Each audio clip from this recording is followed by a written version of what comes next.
in.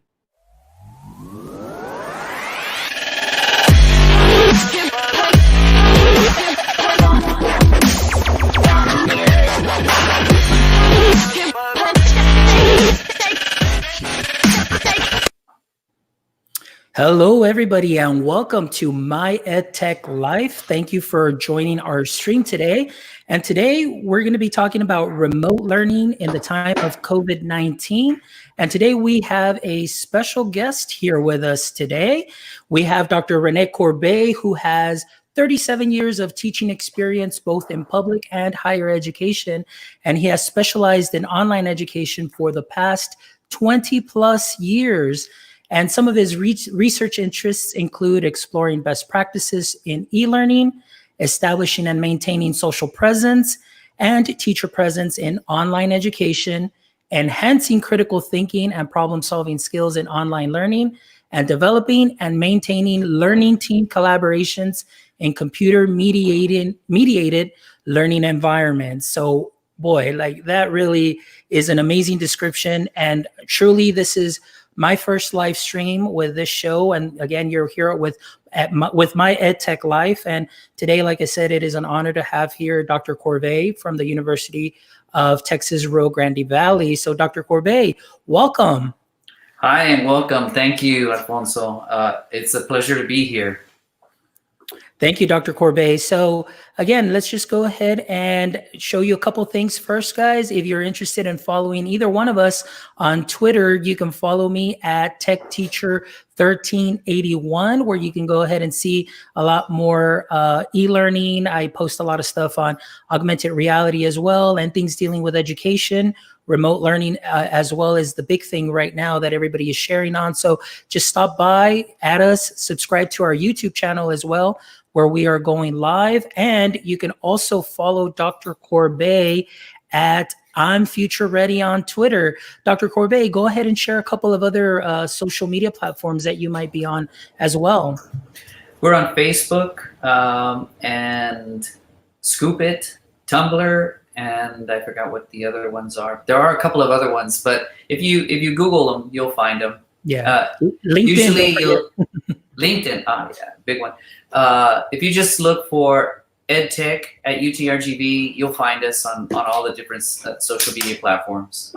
Perfect. Excellent. Well, again, thank you for joining us here on our very first show. And again, live show. It's very exciting that you're here because we do encourage audience participation. So audience members, if you have any questions or if you'd like to chime in with some comments, definitely go ahead and do so.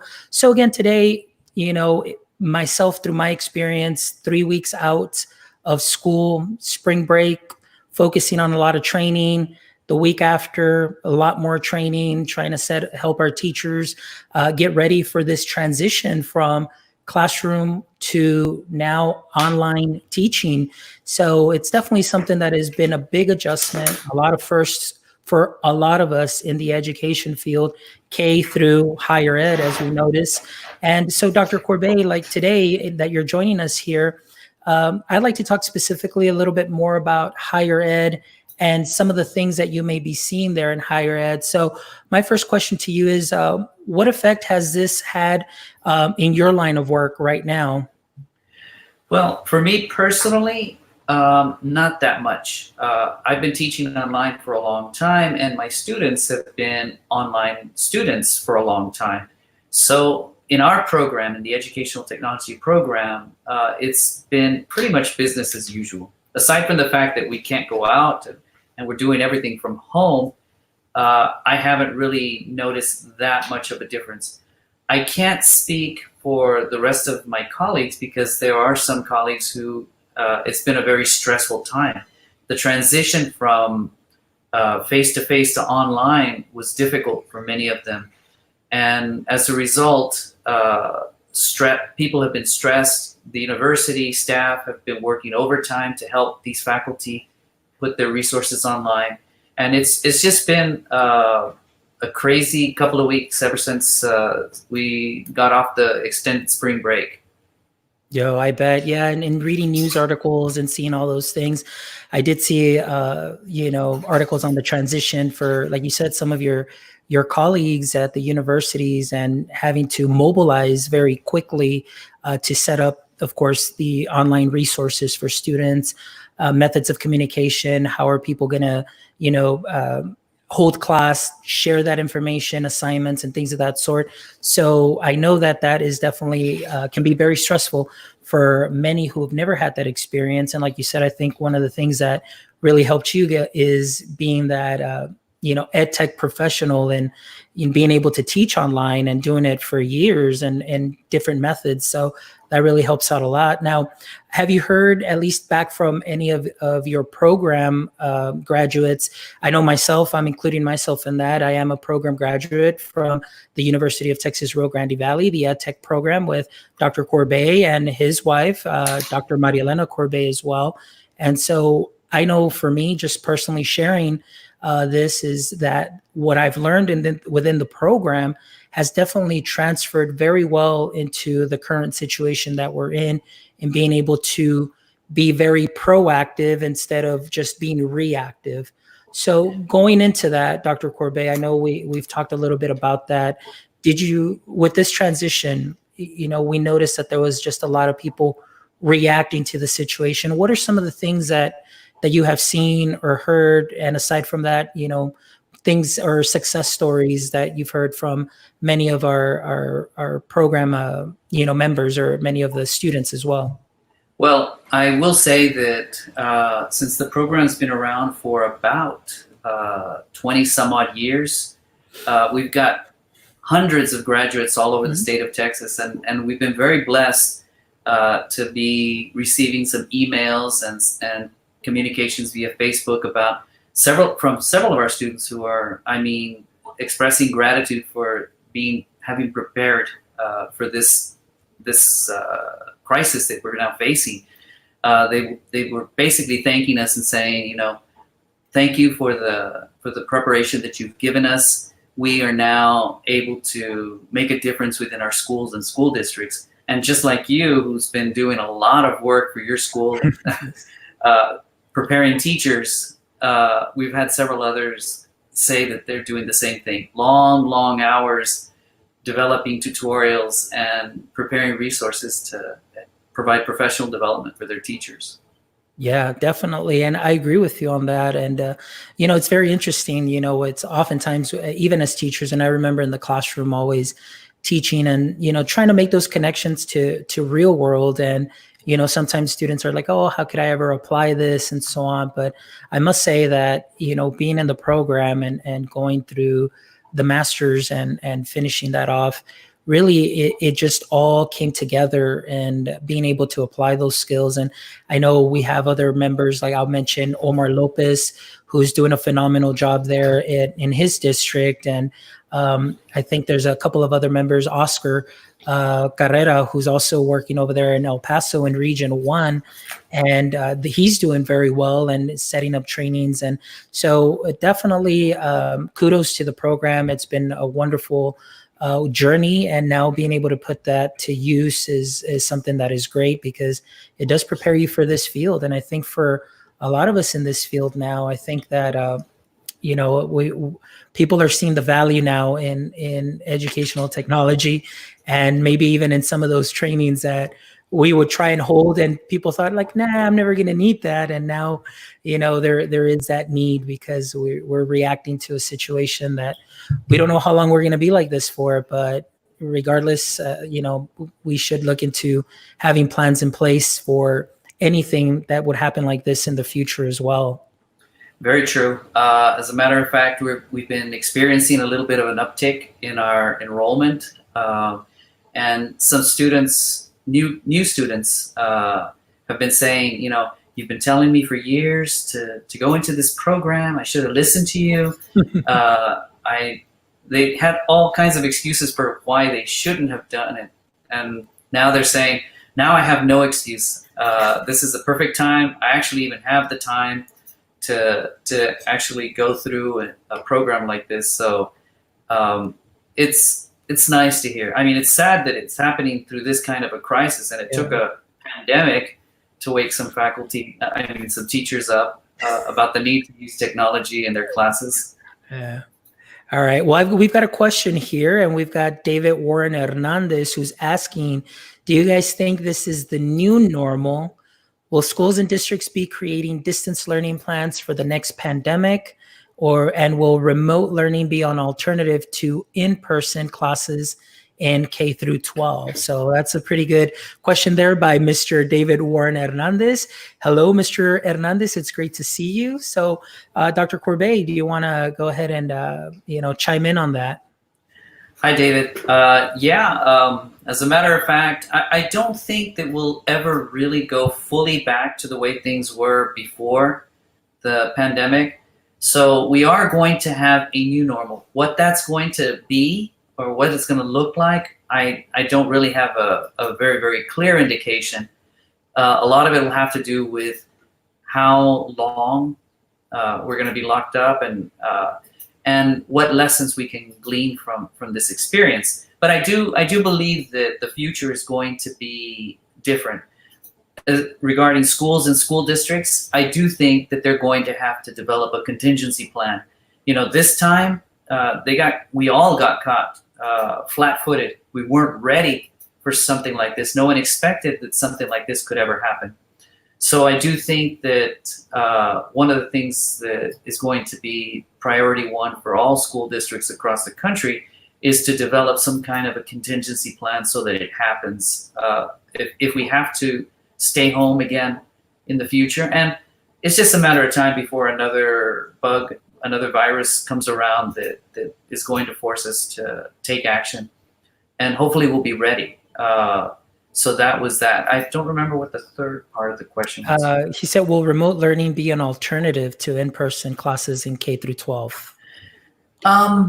I think that it would be a good idea for schools to begin blended learning. Start getting the kids ready to and accustomed to using the technology from home. I think in some schools that's already happening. A lot of times students will go home and they'll do their homework online through tablets or Chromebooks or some other technology. So in those school districts, this transition wasn't as painful as those schools and school districts where they haven't been encouraging teachers to use technology in the classroom. I think that's a big key, because we can't just say, okay, we're going to have this plan and we're going to buy all this technology and we'll store it away until the next pandemic comes. No, we can't do that.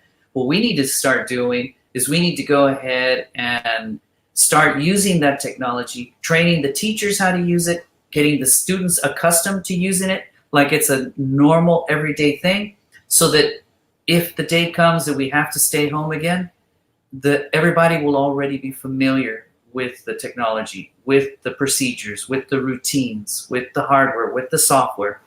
So I think that's going to be a little bit more of what the new normal will look like.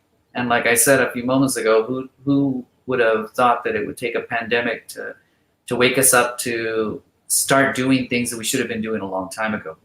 Right. And I'm glad that you mentioned that. It's oftentimes we see districts, like you said, purchase technology, but it just kind of sits there. And oftentimes it's just teachers may be just a little hesitant. It's something new. It's a first for them. But I think just having a plan of action, a strategic plan per se, within a school district to roll out technology, do PDs, offer all these things. And then that way, you said, when something like this happens again, teachers can just readily just kind of flip the switches and, all right, we're going into online mode. And now one of the things that I enjoy is a lot of the platforms, especially a lot of the textbook platforms, have an online component of it that now ties into an LMS like Google Classroom. So now students, if you're rolling out Google Classroom, you can assign straight from that platform into Google Classroom. Students don't have to leave that platform. Everything is all in one platform, and it just makes it that much easier, and it's a tighter package for the students to see. And I think one of the things that you hit on is blended learning. Now, correct me if I'm wrong, but maybe a couple of months back, there was an article stating about the 100 100 biggest EdTech failures or things of that sort. And I believe blended learning was on that list. And I think people might have spoken too soon on that. I don't know. What's your take on that? I agree. I think the prognosis on the early demise of blended learning is a little premature. I do think that blended learning is probably the best transition to help us get from face-to-face to online, but it has to be done, over time. It can't just be we flip the switch and we're blended, and flip the switch again and now we're fully online. We have to bring it into our culture. It has to be part of our normal everyday thing. And I think one of the problems that some teachers see is they consider technology as an add-on. In some cases, it's sad to see that they'll use it as a reward. If you finish your work early today, I'll let you play on the computer. Yeah. Versus trying to figure out a meaningful way to integrate the technology into their lessons. And if they do it well, if they do it successfully, the technology is invisible. It's just there as a tool, and you can use it in inappropriate ways, and it's going to have very limited impact or effect, or strategically, and hopefully it can emphasize or improve instruction. And I agree with that. It's sometimes we do see technology use as, you have some Chromebooks, you have, devices, but oftentimes it's the teachers. It's just a lot of push out from the teachers. But to me, I feel those tools could be used for the students to create a learning artifact. So giving the teachers the ability to be that guide on the side and not so much that sage on the stage can definitely be helpful with the use of technology and being able to, put out a lesson for the kids, but instead of just consuming, say, hey, I want you to create, you have a choice as far as how to demonstrate your learning. Here's a learning artifact. You can either use this platform or you can create this and you can create that. And now it becomes something that students take ownership of. And that's something that while I was in the classroom, I saw frequently when you allow the students to use the tech in that sort of way where you provide a guideline for them and give them voice and choice as to how they want to provide their learning or to prove or submit their learning artifact, I should say. They come up with some amazing things, and then you start getting deeper into their thought process. And even as a teacher, it helped me see things in a different manner. So technology definitely has a lot of benefits within the classroom. And I hope that, like you said, after today, or after what is going on today, people will start looking into that a little bit more. Let's go ahead and see here a question from Oscar. Oscar Carrera says, Dr. Corbeil, what EdTech tools and resources have been trending that you've been reading about or hearing lately? Anything that sticks out, Dr. Corbeil, you recently? Aside from Zoom? Yeah. Zoom, yeah. Well, hey, we've been pushing Zoom for several years at the university, and we started using it because, first of all, it was free. We could get the 45-minute free as unlimited video conferences for free. And we convinced the entire university to say, you know what, let's buy onto this. So I think that's one really very helpful tool. I've seen a lot of companies offering their software for either a completely free or reduced cost. Just the other day, my daughter, who's a graphic designer, she was laid off, and she wanted to try to work from home.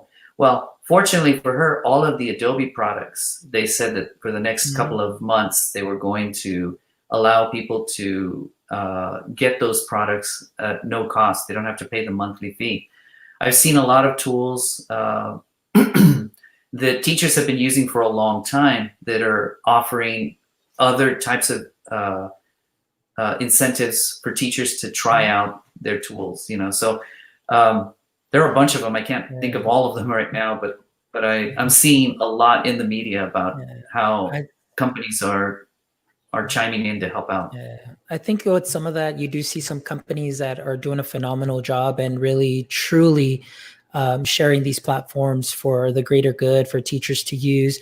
But it seems like sometimes there's some companies that are kind of starting to beta test stuff now and, say, hey, let's see what kind of feedback we get and to better our product. Or you only get this for 30 minutes or for 30 days, and then they try and hook you. And then later on, it's like, well, if you still want to keep this for the next 30 days, well, here's the fee and things of that sort. So I'm also very cautious as far as, what platforms students will be using, because with so much information out there right now and students logging in to a lot of places, that information, to me, digital citizenship is a big thing. And for me, just protecting information is something that I value highly. So it's very interesting that you see this in a lot of companies giving out these products and so on, but what are they doing with that information? So just little things to think about. I'm always, I always go for the side of security over ease and comfort sometimes. And I've learned that in these 3 years working where I am now, because I have an awesome CTO who always focuses security. And so one of the things sometimes, although something might make it, there may be a tool that might make things easier for a teacher, but how secure is it? And for me, protecting child security and even the teacher info is definitely a big thing. So just some things to think about there. Yeah. What are your thoughts about that as far as security? I was just going to say, on the topic of digital literacy, I think that's going to be a new emphasis in the new normal. It might become one of the 5 R's or the 3 R's, and then there are a couple of other new ones that have come out. So I definitely think that digital literacy is going to, step up a notch in the level of importance. All right. So we've got a question here, Dr. Corbeil, from Wayne Bridges. He says, do you see equitable access to technology being addressed in the current crisis? Now, he says, obviously, federal funding will help, but where are the remaining gaps and what needs to be done to further address those needs? Anything maybe from your readings or, that you see, or colleagues that may be commenting on any of this? Well, right now, obviously, there is still the digital divide. There are neighborhoods and cities where they don't, very, very poor, where the parents don't have enough money to provide internet access at home. There may be, families with 5 or 6 children, and they're all sharing maybe one device. Yeah. They may be connecting on the parent's cell phone or some other. So there is always going to be that. Another divide that I was just reading about today, as a matter of fact, is referencing the digital divide amongst teachers. Not that they don't have access to the tools, but that they don't have the knowledge and skills to use those tools effectively. So there is a divide there too. And I think that as part of the new normal, schools and school districts are going to be investing very heavily, I think, in professional development. They're going to be investing heavily on infrastructure. They're going to be investing very heavily on the technology, so to make sure that children have access to those devices, not only in school, but when they go home. I've seen stories about how some school districts are using they're setting up their school buses with Wi-Fi, and they're parking them in certain neighborhoods so that at night they can go ahead and get internet access. Companies like Verizon and AT&T, I think, have been offering free hotspots for home for families that qualify. So I think those types of initiatives are good. I think it'd be nice to see a partnership between the city and the school district where maybe they could provide a blanket Wi-Fi coverage for the entire city. Here in Brownsville, there was discussion about it several years ago because they were thinking they needed it for the first responders, police, fire, ambulance, and they figured, well, if we're going to cover the city to be able to provide access to all of our first responders, how much more would it take to just provide it to all its citizens? So I think that as part of the new normal, we're going to start to see those types of things because it's not going to help if we flip the switch tomorrow for another pandemic and the same is happening where certain parts of the city don't have internet and certain people don't have the tools. Right. Yeah, and that's across the board. I think with a lot of my friends, and I've been in meetings with other Google educators from around the world, and a lot of it is just the same thing too. There is a digital divide. Not everybody has a device. Not or parents that do have devices don't have printers, and teachers are sending out, worksheets and things of that sort. So we really, I think, like one of the comments when we were talking about this live stream earlier this week, it was just getting caught flat-footed. Like you said, it's just being unprepared for those things. And I think as we see that, we're reacting, and now we're putting plans in place. And I think what you mentioned earlier, as far as teachers seeking out more PD, that professional development is definitely going to be something that's going to be big, very big within school districts. And of course, ed tech leaders there within those districts are definitely going to be very busy and helping out those teachers, because again, we definitely don't want to get caught flat-footed again. So that'll be something we'll look forward to in the education field. And I know we talked a little bit about this. I think it was part of David's question, but anything else that you can think of as far as how the education landscape is going to change, in the future? What are some things that maybe you might recommend, that for teachers that are out there right now that are feeling overwhelmed? Any words of advice for, because it's a first for a lot. So much information that is out there. And I know not only that, the teachers get overwhelmed with them doing their own research, and then they've got what the district's telling them, and then they see what their friends are telling them. And so they're going through so much right now. What advice would you give them just to maybe put them at ease, where it brings some comfort to them and maybe some things to look forward to? Well, I think I would start by saying that hang in there. We're all in this together, and you're not the only one that's feeling the way you feel.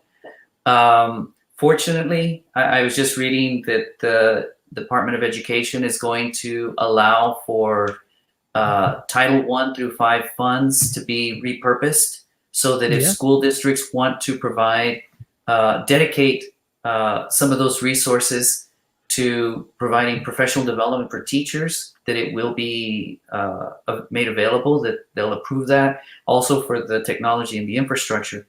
But going back to what you were saying about just advice for teachers, how do we finish out the school year? Well, I think, first of all, that the teachers, by and large, across the country have been doing an amazing job with very limited resources and maybe even skill. They've been doing the best they can. And the thing that I keep hearing over and over is just be there for your students. Be there for them, support them in any way you can, encourage them. And, let's just try to get through this semester, get through this school year. And then we'll have the summer where we can go ahead and look back and see what can we have done differently, what can we have done better. Simplify things as much as you can. As much as you'd love to be able to do some really amazing things, try to keep it simple for now. Just try to get the basics across to students so that way they won't feel overwhelmed either. And if we can all just remember that none of us were really prepared for what happened, and we're all in the same boat, then hopefully we'll get through it together, and we'll be better, we'll be stronger, we'll be more resilient the next time around. Yeah. So that's what I would say. Yeah, no, and I agree with you. I think one of the things that has helped me, at least with the district that I work for, is I always tell the teachers, it's like, I'm here for you. I always tell them, let me do the worrying for you. I'm going to take care of you. We'll make sure that we get you everything that you need. And, I think sometimes it's just even that personal aspect, that personal touch, just bringing them, reassuring them, giving them that comfort. And just, I think one of the things that I've learned a lot, especially from the program and transferring it over, is the aspect of tying in that personalized learning with the skills that I've learned through the micro learning, the chunking and things of that sort has really helped out a lot in alleviating some of that stress, that instead of, creating a big 30-minute tutorial, it's just little chunks that are digestible, that the teachers can pause and play, rewind at any time and share and things of that sort. So, my advice for tech leaders, or instructional technologists that are out there is, I know it may be a first for a lot of them too as well, but just keep it simple, bite-sized learning chunks, and your teachers will definitely appreciate that a whole lot. So, and also just be very patient and courteous, and just always give them your best, because keep in mind that they may be first timers as far as tech is concerned. I know it's a first time for all of us being in this situation, but for non-tech using teachers, this is a first for them. So just my advice is keep it personal and always offer customer service. And that's always a big plus. Teachers respond well to that. And it's been a blessing for sure, so that's been great. So, oh yeah, go ahead, Dr. Corbeil. No, I was just going to say that Dr. Maria Elena and I actually wrote an article about customer service in online education and how important it is. This was years ago that we wrote the article, and I remember we presented it at a conference, and these old professors were just looking at us, making faces and saying, "Why would I ever want to do that?" They kind of had the impression that if I teach, they will come, and I don't have to worry about being nice to them. I don't have to worry about providing professional courtesy or anything like that. They just show up and they're my prisoners in my class. Well, things have changed, and nowadays, you have to think about, you are the teacher first, but you also, students now have a choice, especially in higher education. Another university would be happy to take them, and they're just a mouse click away. So customer service is very, very important, and we've been preaching that message for over 10 years. Yeah. And actually, customer service, I believe, is one of the things that's helped me be successful in the classroom. And now I do have a bachelor's in marketing. That was my first degree. So that's where I learned customer service, and translating that into the classroom and saying, I've got 30 different little customers that I have to sell algebra to. And then so without even me knowing anything from the education field, I was like, wow, that's what personalized learning is. I learned that in marketing, I learned that in my business class. So yeah, it definitely does go a long way. It really does. So I'm going to have to check out that article, and that'll be good. So that'll be You'll find it. It's online somewhere. Excellent. Well, Dr. Corbeil, I think we've pretty much covered all our questions that we had for today. I know we had some visitors here, and we were able to answer their questions, but is there anything? Oh, actually, I wanted to ask you, currently right now, are there any projects that you're currently working on? Anything, whether it's through the university or, publishing, anything at all that you can share with us? Well, right now, as a matter of fact, Dr. Maria Elena and I are collaborating on a book. It's about microlearning. Microlearning in the Digital Age is what it's titled. That one hopefully will be coming out in early 2021. We've already got all the chapters in, and we're going through the double-blind peer reviews of them and so on. So that's one project. We're working also on a little interesting type of research about the Internet of Things, how we can use that in education. And one thing that we're experimenting with, and we're going to try to do it for a conference in the near future, where if we ever have face-to-face conferences, right? Where we demonstrate the use of beacons. They're these little Bluetooth proximity sensors that, imagine if a group of students, let's say the whole class, if they come into the classroom, they've got their little iPads or Chromebooks or whatever devices, and as they go to their stations, the little proximity sensor sends them a message with the link to the resources that they're going to need to do the project at each of the different workstations. So we're going to be looking at how beacons can be used in the classroom. They've been using them in marketing all the time. I just saw a commercial about you order a pizza, and as soon as you step in the door, your name appears on a sign, and your pizza's ready and that type of thing. Those are using the same type of technologies on apps. So if you have a Domino's app, as soon as you walk in the door, they know you're there because of the proximity thing. So in marketing, they've been using it. Imagine some of the creative things, and I would love to hear if any of you all think that you'd like to learn more about it, and you have some ideas of things that you'd like to be able to do with proximity beacons. Contact me. I love to have that conversation with you, and that way, when we do this conference, hopefully in October, we'll be doing demonstrations that will, ooh and ah, all these old faculty that don't really think much of technology. No, well, that's great. That's amazing what you guys are doing there. And Dr. Corbeil, before you leave, also, please, I encourage you just share a little bit about your program, the Masters in Educational Technology. Here's your time to go ahead and share a little bit about that. Just because maybe because I came out of that program, and I truly think it is one of the best programs. Before I considered UTRGV, I was looking at other programs, but I'm going to tell you one thing, and I'm going to say it right here in front of everybody in the world. The reason that I chose UTRGV was because Dr. Corbeil was the only one that called me back, and we had a personal chat. So going back to that personal, to the service or customer service, that really made a big difference. And the program, once I was in it, definitely worth it. So I encourage you to look into it, but I'm going to let Dr. Corbeil just go ahead and share a little bit about that. Well, the program, the Master of Education in Educational Technology, is a 30-hour accelerated program, which means that you can get the entire master's degree in about 10 months. If you take 2 courses per 7-week module, you'll finish it in about 10 months.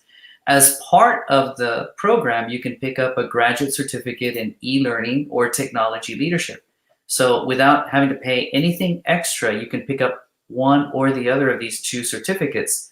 So when you graduate, and I think he's got the things on his, the diplomas on the back, those certificates, give you that competitive edge. If you're going up for a job, and there are 2 candidates with a master's degree in EdTech, well, you have your master's in EdTech, but you also have these graduate certificates that show certain expertise in certain high-need areas.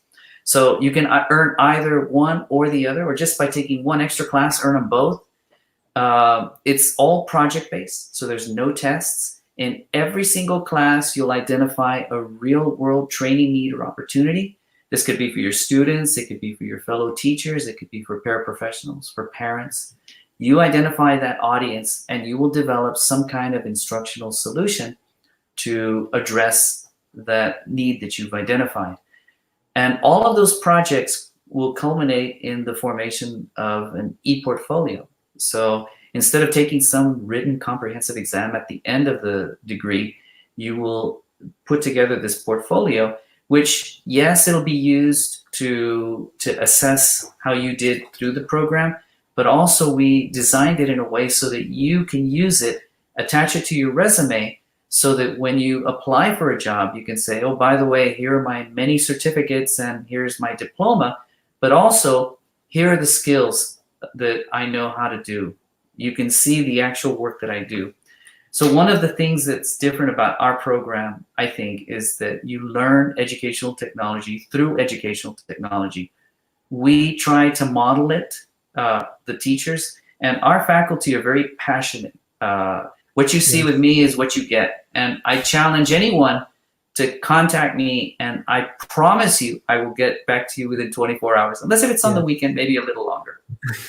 So thank you for giving me a chance to plug the program. Of course. No problem. And like I said, just being a product of that program, and coming in at such a time, like the timing couldn't have been any better, and getting the master's along with the 2 certificates really, like you said, really helps you stand out. But again, one of the things that I am going to add to what Dr. Corbeil says, to what he said, is all the professors are amazing. There isn't one class that you will not learn something in.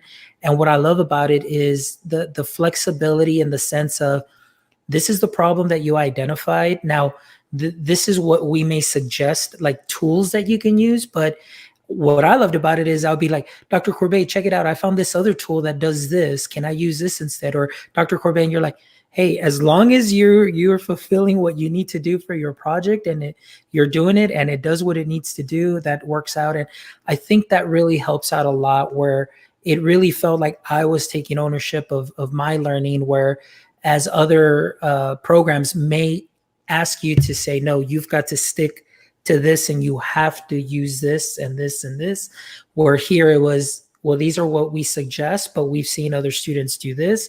But as long as we have this final learning artifact turned in with the required guidelines, then you're good. And I think that's what I enjoyed the most of the program too, as well. And obviously working alongside you and Dr. Maria Elena and Dr. Crosslin and, all the other faculty that I got to, meet, and obviously my classmates, which Oscar and Margaret are here joining us today on the live stream. So hello guys, thank you for joining. So Hi guys. Dr. Corbeil, thank you again for the opportunity to giving me an opportunity to interview you and having you on our show. Being the first guest here on my EdTech Life's live stream is something wonderful. And it is live. It'll be there for replay, but it will also be turned into a podcast. So keep an ear open for that podcast, which will be released. And again, thank you so much. Thank you to our audience members also for participating. We definitely appreciate it. And Dr. Corbeil, any last words that you'd like to leave us with before we finish the program? Be safe. Be safe. Awesome. All right, everybody. And well, hopefully we'll see you all in the program soon. There you go. Awesome. All right, guys. Thank you, everybody, for joining us. This has been Alfonso Mendoza. This has been Dr. Corbeil. Thank you very much for joining us in My EdTech Life.